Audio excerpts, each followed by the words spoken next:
Okay guys, some more parts for the truck. We've got new shocks front and rear. Also I got an oil change kit here for it, going with the mobile one. High mileage.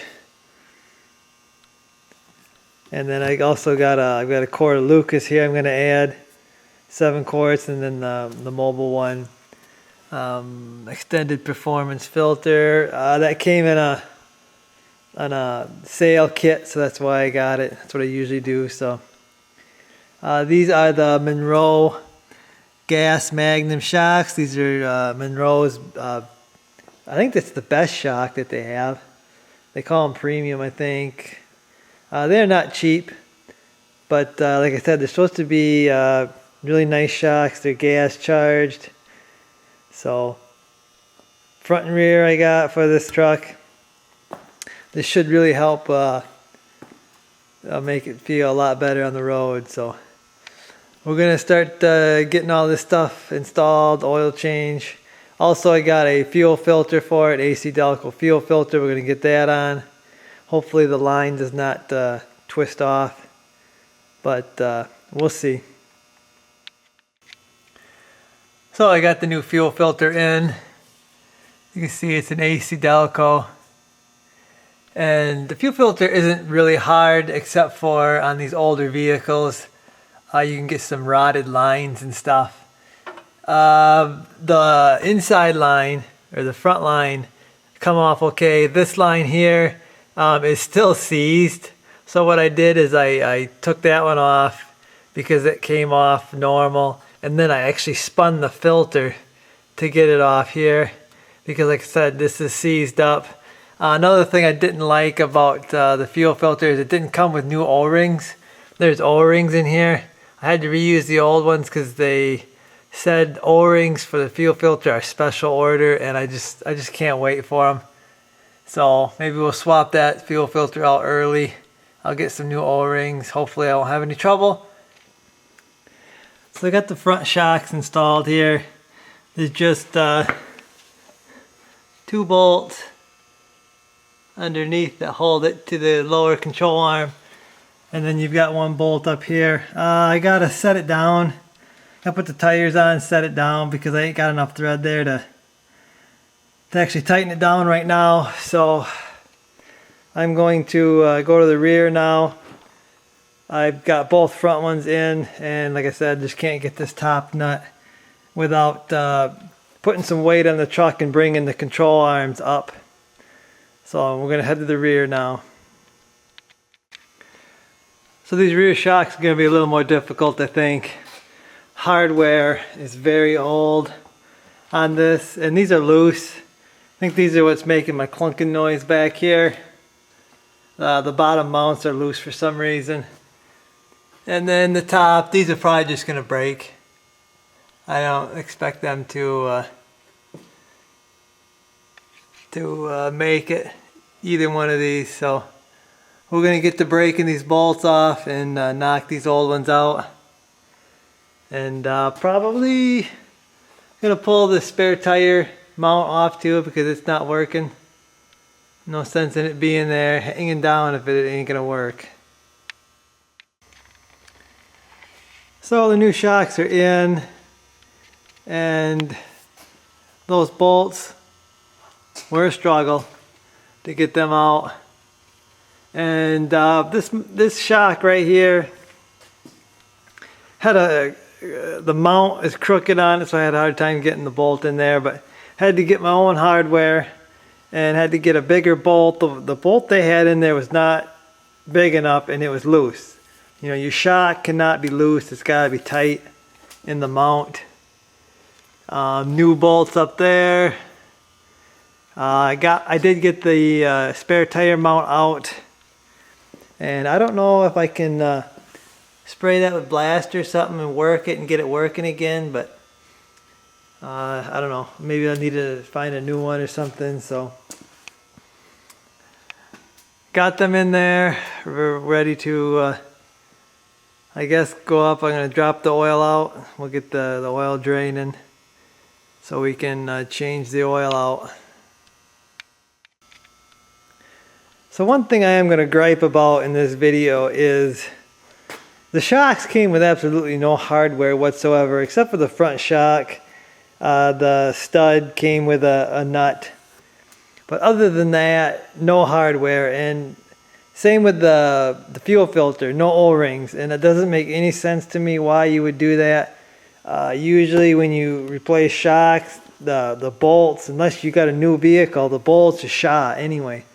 So, I mean, they should send hardware. I don't know what these companies are thinking. Not sending hardware and O-rings and gaskets and stuff. The brake hoses that I bought didn't come with new bolts. So, you know, I don't know. I think, you know, even if they got to charge a little more for their product to do it, okay, do it. Because not having all the stuff to install parts is really getting frustrating at this point. So with the tires back on and the truck lowered down, a little bit of pressure on these shocks, I was able to get the nut on there, and then you want to mushroom the little rubber mount there. You don't want to go crazy tight on that. I use little anti-seize on the threads just so they don't seize up. If I ever have to take it off, it should come off instead of having to cut it like I did the last one. So shocks are in all the way around, and truck should be ready to go for a test drive. We'll see how these shocks feel. Okay, so we're draining the oil out of this thing. I did start it for a little bit and kind of let it warm up. It really didn't warm up all the way, but got her draining here. Got the old filter off. And you can see we got a leak. Pretty sure that's a valve cover or something up there leaking. So I think that should be fairly easy to fix at some point. But we'll let her drain here. We're going to let her drain for a little bit longer. Then we'll swap or put the new filter in. I don't need to grease anything because all the suspension parts were new and stuff, so I greased them. The drive shaft does have grease certs in all the joints, so I went through and greased all those. So that is ready to go.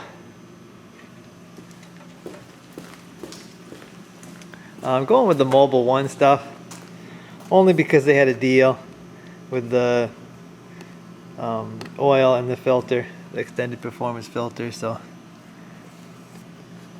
we're going to get the filter on here in a little bit, drop her down, fill her with oil, fire it up. So I'm filling her back up with oil. Always put a bottle of Lucas in there, a quart. I think it's 7 quarts they told me, so that's what I got. Hopefully that'll fill it up. Lucas will help with all the cold starts and stuff. So engine's got, I believe, 190,000 unless someone messed with it at some point. Not really sure. 91, lots of stuff could have happened in its lifetime, so who knows what the engine's got on it. I'm gonna assume 190. So I'm gonna let that drain in there. That stuff's pretty thick. Gonna take a while for it all to get in there. I'll finish putting the oil in, and we'll fire this thing up.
Okay, so I've been driving around with the new shocks and steering box and stuff, and the truck drives so much better. Them shocks, I highly recommend them shocks. They are well worth the money, I think. It has smoothed out the ride so much. The rear with that clunk that I had is gone, and it's way better. It almost feels like a different truck, but so I'm really happy. Steering box, the steering is way lighter than it was. It was super heavy before, so I'm guessing there must have been something wrong with that box. But I do still have some play in the steering. I'm going to, well, I already have a new rag joint. Just got to get in the shop to install it, and then probably take it to get it aligned, because it needs an alignment badly too. So yeah, I'm really happy with those shocks, guys. Really happy. They weren't cheap. I think they were over 50 bucks a piece, I think, for those shocks, but well worth it. I was gonna try a different brand and order it from someone else, but after having these, I'm happy. Really happy. So I guess that's gonna do it for this video, guys. I hope you enjoyed it, and I'll see you in the next one. Somebody truck in a farmer's field, a no trespass sign, and time to kill. Nobody's gonna get hurt.